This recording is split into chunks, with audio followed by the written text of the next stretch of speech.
Hello everyone, আসসালামু আলাইকুম। Welcome back to my channel. কেমন আছো তোমরা? আশা করছি ভালো আছো। তোমরা দেখছো রোজা রান্নাঘর উইথ ব্লগ।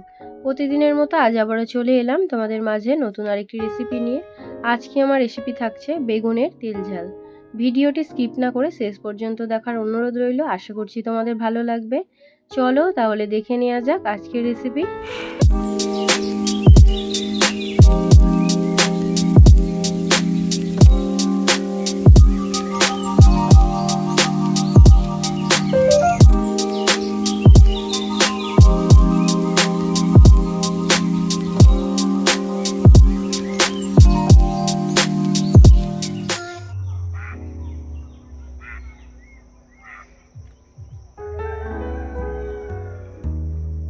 বেগুনের রেসিপি বানানোর জন্য এখন বাগানে চলে এসেছি।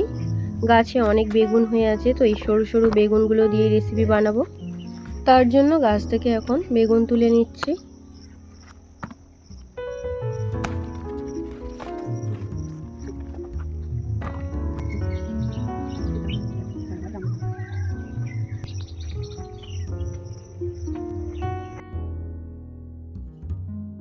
বেগুন তুলতে এসে দেখলাম গাছে কতগুলো লাউ হয়েছে, তার জন্য লাউগুলোকে কেটে নেওয়া হচ্ছে।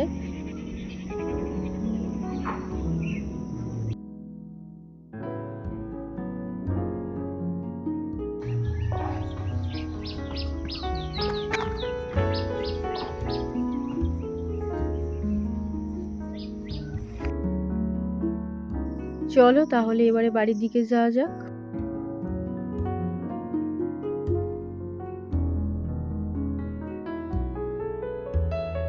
আজকে বানাবো বেগুনের তেল ঝাল। তার জন্য এখানে দেখো গাছ থেকে ছোট ছোট বেগুন তুলে নিয়ে এসেছি। বেগুনগুলোকে মাঝ বরাবর কেটে নেব।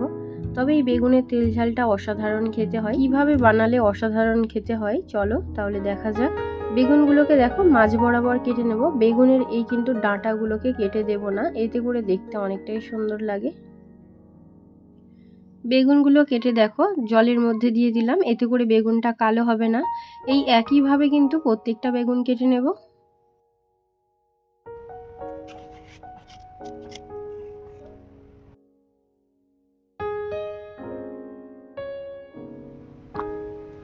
বেগুনগুলো সব কাটা হয়ে গিয়েছে। এবারে পেঁয়াজ কুচিয়ে নেব। পেঁয়াজগুলো যেহেতু পেস্ট করব তার জন্য একটু বড় বড় করে কেটে নিচ্ছি।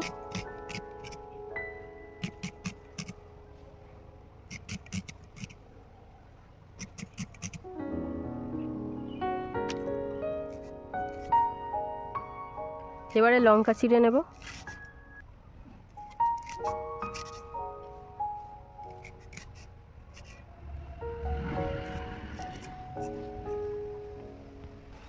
সব শেষে কেটে নেব ধনেপাতা।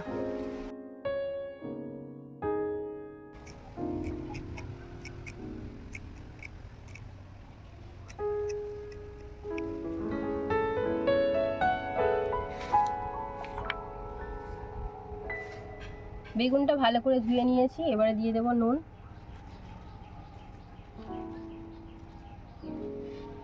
দিয়ে দিচ্ছি হলুদ গুঁড়ো।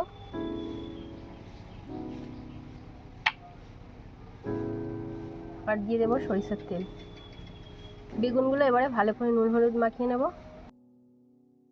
যারা বেগুন খেতে ভীষণই ভালোবাসো তারা কিন্তু এই রেসিপিটা অবশ্যই ট্রাই করতে পারো। আর যদি কেউ এই রেসিপিটা ট্রাই করে থাকো অবশ্যই কিন্তু আমাকে কমেন্টে জানাবে।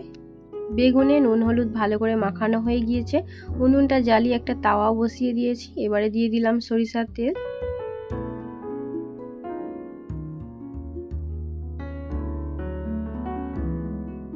তেল গরম হয়ে গিয়েছে, এবারে বেগুনগুলো ভেজে নেব।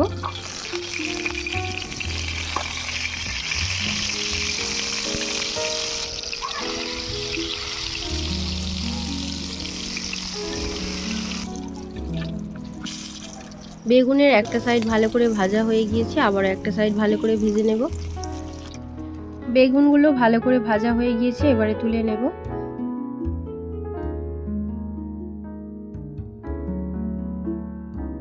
আবারও বাকি বেগুনগুলো ভেজে নেব।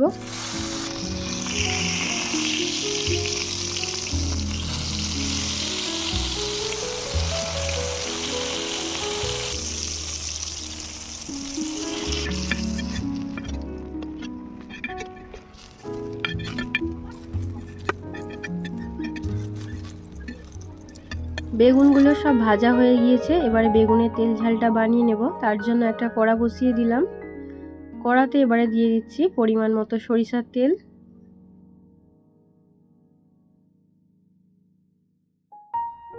এবারে দিয়ে দিচ্ছি পেঁয়াজ বাটা,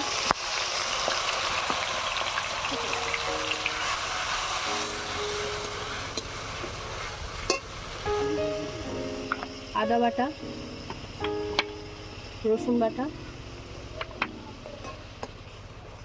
আদা রসুন পেঁয়াজটাকে একটু ভেজে নেব।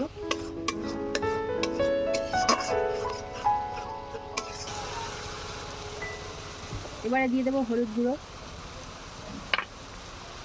লঙ্কা গুঁড়ো, কাশ্মীরি লঙ্কা,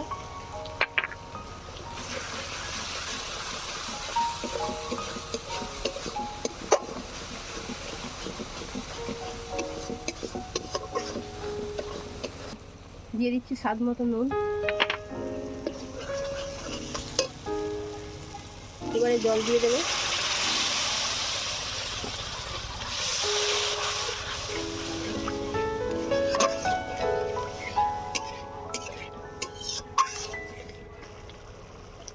এবারে দিয়ে দিচ্ছি টক দই।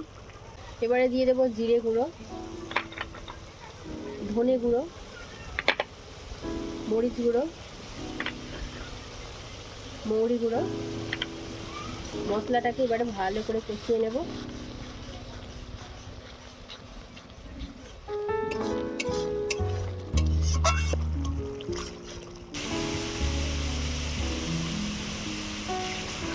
মশলা থেকে তেল ছেড়ে দিয়েছে। এবারে দিয়ে দেবো পরিমাণ মতো জল।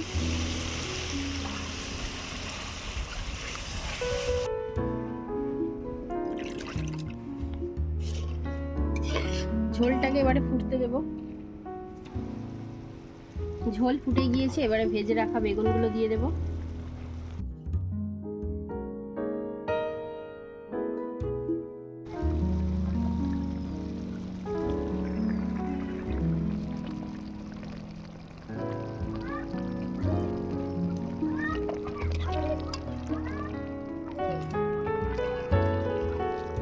এবারে দিয়ে দেবো চেরা কাঁচা লঙ্কা,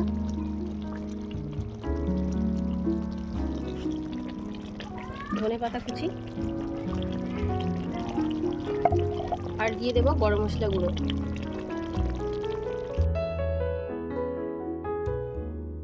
এবারে ঢাকা দিয়ে 1 মিনিট ফুটিয়ে নেব।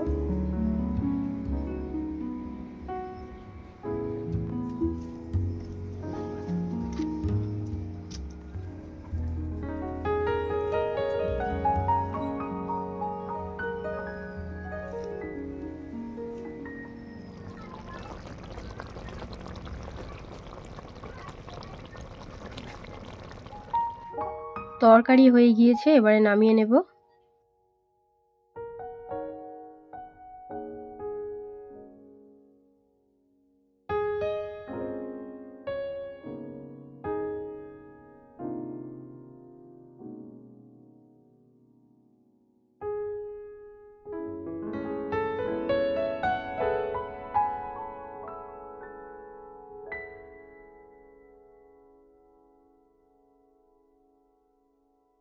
আমার আজকের রেসিপি তোমাদের কেমন লেগেছে অবশ্যই কমেন্টে জানাবে।